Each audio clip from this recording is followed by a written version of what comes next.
ആറളം ആദിവാസി പുനരധിവാസ മേഖലയിൽ കാട്ടാന ആക്രമണത്തിൽ 16 പേർ കൊല്ലപ്പെട്ടിട്ടും ഇതിന്റെ ഭരണപരമായ ഉത്തരവാദിത്തം ഏറ്റെടുക്കാൻ തയ്യാറാകാത്ത ജില്ലാ ഭരണകൂടത്തിന്റെ സമീപനത്തിൽ പ്രതിഷേധിച്ചുകൊണ്ടാണ് മാർച്ച് 11 ബുധനാഴ്ച ആദിവാസി ദളിത് മുന്നേറ്റ സമിതിയും ആദിവാസി ഗോത്ര മഹാസഭയും സംയുക്തമായിക്കൊണ്ട് 48 മണിക്കൂർ സൂചനാ സത്യാഗ്രഹ സമരം നടത്തുന്നത്. കാട്ടാന ശല്യത്തിന് ശാശ്വതമായ പരിഹാരം കാണുമെന്ന ഉറപ്പ് പാലിക്കുന്നില്ലെങ്കിൽ ദീർഘകാല സമരം നടത്തുമെന്നും ആദിവാസി ദളിത് മുന്നേറ്റ സമിതി ചെയർമാൻ ശ്രീരാമൻ കൊയ്യോൻ, ആദിവാസി ഗോത്ര മഹാസഭ ഗീതാനന്ദൻ എം എന്നിവർ വാർത്താസമ്മേളനത്തിൽ പറഞ്ഞു. 10ാം ബ്ലോക്കിലെ അനീഷ് എന്ന് പറയുന്ന യുവാവ് കൊല്ലപ്പെട്ട ഒരു സാഹചര്യത്തിൽ ഏറെ പ്രതിഷേധമുണ്ടായിരുന്നു. താൽക്കാലികമായി ജില്ലാ കലക്ടർ നൽകിയ ഉറപ്പിൻ്റെ അടിസ്ഥാനത്തിൽ അന്നത്തെ പ്രതിഷേധം നിർത്തിവെക്കുകയായിരുന്നു ചെയ്തിരുന്നത്. തുടർന്ന് കഴിഞ്ഞ 3-ാം തീയതി ആദിവാസികളുടെ ആവശ്യപ്രകാരം അവർക്ക് നൽകിയ ഉറപ്പിൻ്റെ അടിസ്ഥാനത്തിൽ ജില്ലാ കലക്ടർ കുറേ കാലത്തിന് ശേഷമാണ് ആർളം ഫാമിലെ ആദിവാസി നേതൃത്വങ്ങളെയും പുറത്ത് ഞങ്ങളെപ്പോലുള്ള ലീഡേഴ്സിനെല്ലാം തന്നെ ഒരു മീറ്റിംഗ് വിളിക്കുന്നത്. 3-ാം തീയതി അന്ന് ബോഡിയുടെ കൊണ്ടുവന്നപ്പം നടത്തിയ പ്രതിഷേധത്തെ തുടർന്ന് സബ് കളക്ടറായിരുന്നു വന്നിരുന്നത്. ജില്ലാ കലക്ടർ എന്തുകൊണ്ടോ സ്ഥലത്ത് വന്നിരുന്നില്ല. അദ്ദേഹം നൽകിയ ഉറപ്പ് ഒരു സ്ഥിരീകരണം കൊണ്ടുകൂടിയാണ് കലക്ട്രേറ്റിൽ ആദിവാസികളുടെ ഒരു യോഗം സമാധാനപരമായി വിളിക്കണമെന്ന് നമ്മൾ ആവശ്യപ്പെട്ടത്. സബ് കളക്ടർ അന്ന് നൽകിയ ഉറപ്പ് പ്രധാനമായും ഈ മതിൽ നിർമ്മാണവുമായി ബന്ധപ്പെട്ട വിഷയം മെയ് 31-നകം പൂർത്തീകരിക്കാമെന്നാണ് അദ്ദേഹം നൽകിയൊരു ഉറപ്പ്. ഞങ്ങൾ ആവശ്യപ്പെട്ടതും നിലവിലുള്ള മാൻ പവർ കൊണ്ട് 5 പേരാണ് പണിയെടുക്കുന്നത്. അതിൻ്റെ പ്രവൃത്തി ഒരു 3-4 ഗ്രൂപ്പുകൾക്ക് കൂടി കൈമാറണം എന്നായിരുന്നു ഒരാവശ്യപ്പെട്ടിരുന്നത്. മറ്റൊന്ന്, അവിടെ ശക്തമായി ഉയർന്നു വന്നൊരാവശ്യം ഈ കുടുംബത്തിന് ഉള്ള ഏക വരുമാന മാർഗം നഷ്ടപ്പെട്ടിരിക്കുകയാണ്. അതുകൊണ്ട് അവർക്ക് ഒരു സ്ഥിര സർക്കാർ ജോലി ഭാര്യയ്ക്ക് നൽകണം. പിന്നെ കുട്ടികളുടെ വിദ്യാഭ്യാസം പോലുള്ള കാര്യങ്ങൾ ഏറ്റെടുക്കണം. പിന്നെ ഞങ്ങളെപ്പോലുള്ള പൊതുപ്രവർത്തകർ ആവശ്യപ്പെട്ടത് ജോലി നൽകുന്നതിന് കാലതാമസം വന്നേക്കാം. അതുകൊണ്ട് പ്രതിമാസം അവർക്ക് ജീവിക്കാൻ ഉപജീവനത്തിനുള്ള ഒരു ജീവനാംശം നൽകണമെന്നുകൂടി ആവശ്യപ്പെട്ടിരുന്നു.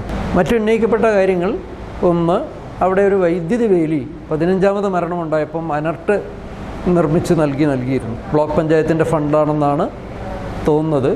അത് നിർമ്മിച്ച് നൽകിയിരുന്നെങ്കിലും അതിൻ്റെ പരിപാലനം ആര് എന്നുള്ള കാര്യത്തിൽ അന്നേരം അവ്യക്തതയുണ്ടായിരുന്നു.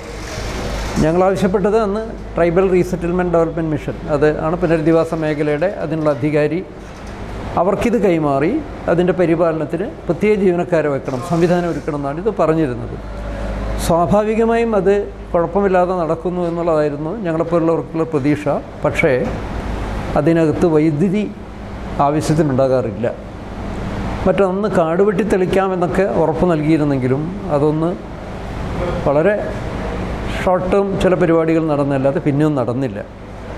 ചുരുക്കത്തിൽ 16 മരണമുണ്ടായിട്ട് അതിന് തൊട്ട് മുമ്പും ഈ വിഷയത്തിന് ഒരു യുദ്ധകാലാടിസ്ഥാനത്തിലുള്ള ശ്രദ്ധ കിട്ടുന്ന രീതിയിലൊരു പരിഹാരം ഗവൺമെൻറ് അതിൻ്റെ ഏജൻസി എന്നുള്ള നിലയിൽ ട്രൈബൽ റീസെറ്റിൽമെൻറ്റ് ഡെവലപ്മെൻറ്റ് മിഷൻ, കലക്ടറാണ് അതിൻ്റെ അധികാരി, അവർ ചെയ്തില്ല എന്നുള്ളത് സാധാരണ ഒരു അബദ്ധമല്ല, ഒരു നോട്ടപ്പശകല്ല.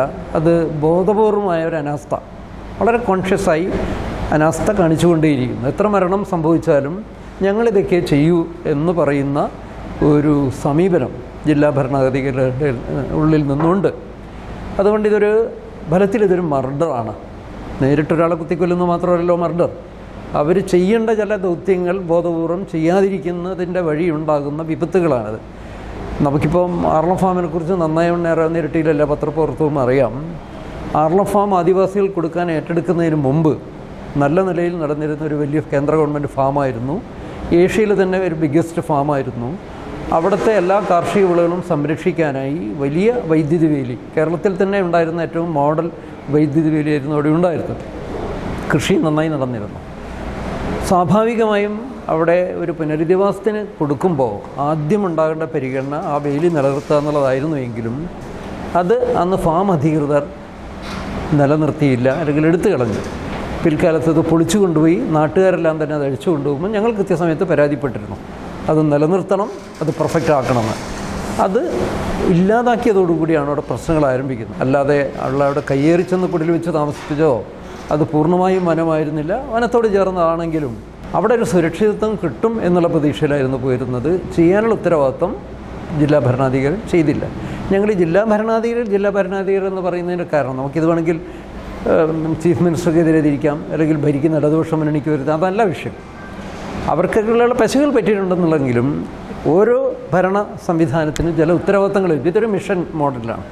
നമുക്ക് കേരളത്തിൽ ആദ്യമായി നടക്കുന്ന ഒരു മിഷൻ മാതൃകയുള്ള ഡെവലപ്മെൻറ്റാണിത്. നമ്മുടെ സമരം എന്തായാലും വിപുലമായി നടത്തണം എന്നായിരുന്നു ആലോചിച്ചിരുന്നത്, സൂചിപ്പിച്ചതുപോലെ. കാരണം തെരഞ്ഞെടുപ്പിൻ്റെ ഒരു മുന്നിൽ വന്ന് നിൽക്കുമ്പോൾ മറ്റൊരു രീതിയിൽ രാഷ്ട്രീയ മുതലെടുപ്പായി ആരും ഉപയോഗപ്പെടുത്താതിരിക്കാൻ വേണ്ടിയാണ് കേവലം ഒരു സൂചനാ സമരം രീതിയിലേക്ക് മാറി. എനിക്ക് തോന്നുന്നത് ഈ തുടക്കം മുതൽ ചില പരിസ്ഥിതിവാദികളെയൊക്കെ ഉയർത്തി ഈ ആർബർ ഫാം ഏറ്റെടുക്കുന്നതിനെ തടയാനുള്ള ശ്രമം, ഇപ്പം അതിൻ്റെ മറ്റൊരു വേർഷൻ കഴിഞ്ഞ ദിവസം ഏഷ്യാനെറ്റിലും മറ്റും മന്ത്രിയുടെ ഒരു പരാമർശം ശ്രദ്ധിക്കാനിടയായി. കാരണം ഇത് ഞങ്ങൾ തുടക്കത്തിൽ തന്നെ പറഞ്ഞതാണ്, ഈ ഭൂമി ഒന്നും കൊടുക്കാൻ പറ്റുന്നതല്ല, ഇതൊക്കെ വന്യജീവി ശല്യമുള്ള കേന്ദ്രമാണ് എന്ന രീതിയിൽ അദ്ദേഹത്തിൻ്റെ ഒരു വേർഷൻ കണ്ടു. അപ്പോൾ ഇവർ ഉദ്യോഗസ്ഥന്മാരും അല്ലെങ്കിൽ വനം വകുപ്പോ അല്ലെങ്കിൽ TRDMO അവർ ചെയ്യാനുള്ള ഉത്തരവാദിത്വത്തിൽ നിന്ന് അവർ പിന്നോട്ട് പോകുമ്പോൾ മറ്റൊരു വാദം കണ്ടെത്തി, ഇവിടെ ആദിവാസികളെ ഇനി താമസിക്കേണ്ടതില്ല എന്ന് പറയുന്ന, നേരത്തെ ഒരു 15 ലക്ഷം രൂപ നൽകി ആളുകളെ വനത്തിൽ നിന്ന് കുടിയിറക്കുന്ന ഒരു പദ്ധതി സർക്കാർ പല മേഖലയിൽ നടപ്പിലാക്കുന്നുണ്ട്. അപ്പോൾ ആ ഒരു പ്ലാൻ ആർളം ഫാമിലും അവർ അനുവർത്തിക്കാൻ ശ്രമിക്കുന്നുണ്ടോ എന്നുള്ളൊരു സംശയമുണ്ട്. അപ്പോൾ അതുകൊണ്ട് നമ്മളെ സംബന്ധിച്ച് സർക്കാരിൻ്റെ ആ അനാസ്ഥയെ ശക്തമായി ചെറുക്കാനും ആദിവാസികൾ ഒറ്റക്കെട്ടായി നിൽക്കും. ഇപ്പോൾ തന്നെ കഴിഞ്ഞ ദിവസം അവിടെ ഒരു പട്ടയമേള നടന്നു. ആ പട്ടയമേളയിൽ തന്നെ ചില ഗ്രൂപ്പിലൊക്കെ ചില ചർച്ചകൾ കാണാനിടയായി. കാരണം AKSകാരാണ് ഇതൊക്കെ ഉണ്ടാക്കുന്നതെന്ന്, നിങ്ങൾ ഞങ്ങളുമായിട്ട് സഹകരിച്ചിരുന്നെങ്കിൽ നിങ്ങൾക്ക് ഭൂമി നൽകിയേനെ, ഇനിയും നിങ്ങൾ ഞങ്ങളുടെ കൂടെ കൂടിയാൽ ഭൂമി കിട്ടും എന്ന് പറഞ്ഞാൽ, ഇവിടുത്തെ തെരഞ്ഞെടുപ്പിന് കുറേ വോട്ടർമാർ ഉണ്ടാക്കാൻ വേണ്ടി പാർട്ടിക്കാർ നിശ്ചയിക്കുന്ന കുറേ ആളുകൾ അവരാണ് കയ്യേറ്റക്കാർ, അവർക്ക് മാത്രമേ ഭൂമിക്ക് അർഹതയുള്ളൂ, അവരുമായിട്ട് ചേർന്ന് നിൽക്കുന്നവർ മാത്രം ഭൂമിയുടെ ഉടമകളായ മതി എന്നുള്ള രീതിയിൽ വളരെ കൃത്യമായ ഒരു രാഷ്ട്രീയ അജണ്ടയാണ് അവിടെ നടപ്പിലാക്കുന്നത്. അവർക്ക് ആനെ ചവിട്ടിക്കൊല്ലുന്നതോ അല്ലെങ്കിൽ അവിടുത്തെ ആദിവാസികൾ അവിടെ തിരിച്ചു കയറി, എപ്പോഴും മന്ത്രി പറയുന്നത് 1700ഓളം പേർ അവിടെ നിന്ന് ഒഴിഞ്ഞു പോയിട്ടുണ്ടെന്നും ആ സ്ഥലം പുതിയ ആളുകൾക്ക് കൈമാറിക്കൊണ്ട് അവരെ പുതുതായി ആളുകളെ താമസിപ്പിക്കുന്നത്. ഏത് സാഹചര്യത്തിലാണ് മഹാഭൂരിഭാഗം വരുന്ന ആ മണ്ണിൻ്റെ യഥാർത്ഥ ഉടമകളായ പണിയ സമുദായം അവിടെ നിന്ന് ഇറങ്ങിപ്പോകേണ്ടി വന്നെന്ന് ചോദിച്ചാൽ അവിടെ സുരക്ഷിതമല്ലാത്തതുകൊണ്ടാണ്. സ്വാഭാവികമായും 53 കോടി രൂപ ചെലവഴിച്ച് ആനമതിൽ നിർമ്മിച്ച് അതിൻ്റെ സുരക്ഷിതത്വം ഉറപ്പാക്കി കഴിഞ്ഞാൽ പുറത്ത് കിടക്കുന്ന ആദിവാസികളെ മുഴുവൻ അവർ തിരിച്ചു വരാൻ സാധ്യതയുണ്ടോ? പ്രത്യേകിച്ചും പണിയരെ തന്നെ തിരിച്ച് അതിനകത്ത് കയറ്റിക്കൊണ്ട് അവരിൽ വിശ്വാസം ഉറപ്പുവരുത്തി അവരെ കുടിയിരുത്തുന്നതിന് പകരം സർക്കാർ ചെയ്യാൻ പോകുന്നത് അവരുടെ പട്ടയം റദ്ദീനെ സാധൂകരിക്കുകയും പകരം പുതിയ കയ്യേറ്റക്കാർ, അതായത് പാർട്ടിക്ക് മെജോറിറ്റിയുള്ള ആളുകളെ വീണ്ടും അവിടെ കൊണ്ടുവന്ന് പട്ടയുടമകളാക്കി പാർട്ടിയുടെ ഒരു ഗ്രാമമാക്കി മാറ്റാനുള്ള ശ്രമമാണ്. അപ്പോൾ അതിന് ഒരു കാരണവശാലും അംഗീകരിക്കാൻ പറ്റത്തില്ല. ഇപ്പോൾ 1700ഓളം പട്ടയം റദ്ദ് ചെയ്യുക എന്ന് പറയുന്നത് ഒരിക്കലും അംഗീകരിക്കാൻ പറ്റുന്ന കാര്യമില്ല. കാരണം അവരെ ഒരാൾക്ക് പോലും കൃത്യമായി നോട്ടീസ് കൊടുക്കുകയോ അല്ലെങ്കിൽ അവർ ഏത് സാഹചര്യത്തിലാണ് അവിടെ നിന്ന് വിട്ടൊഴിയാൻ പോയി എന്നുള്ള കാര്യത്തിൽ ഒരു വിശദീകരണം തേടാതെയാണ് ഈ രീതിയിലുള്ള പട്ടയ റദ്ദാക്കൽ നടത്തുന്നത്. അതുകൊണ്ട് സർക്കാരിനെ സംബന്ധിച്ച് അവിടെ കുറേ വോട്ട് ബാങ്ക് ഉണ്ടാക്കുക, തെരഞ്ഞെടുപ്പിന് മുമ്പ് കുറേ വോട്ടർമാരെ സൃഷ്ടിക്കുക, പേരാവൂർ നിയോജകമണ്ഡലത്തിൽ അവർക്ക് രാഷ്ട്രീയാധിപത്യവും മറ്റും സ്ഥാപിക്കുക. ഇതിൻ്റെ അപ്പുറത്തേക്ക് പ്രത്യേകിച്ചും ഭരിക്കുന്ന പാർട്ടിയുടെ രീതിയിൽ തന്നെ CPM-നോ അതിനെ പിന്തുണക്കുന്ന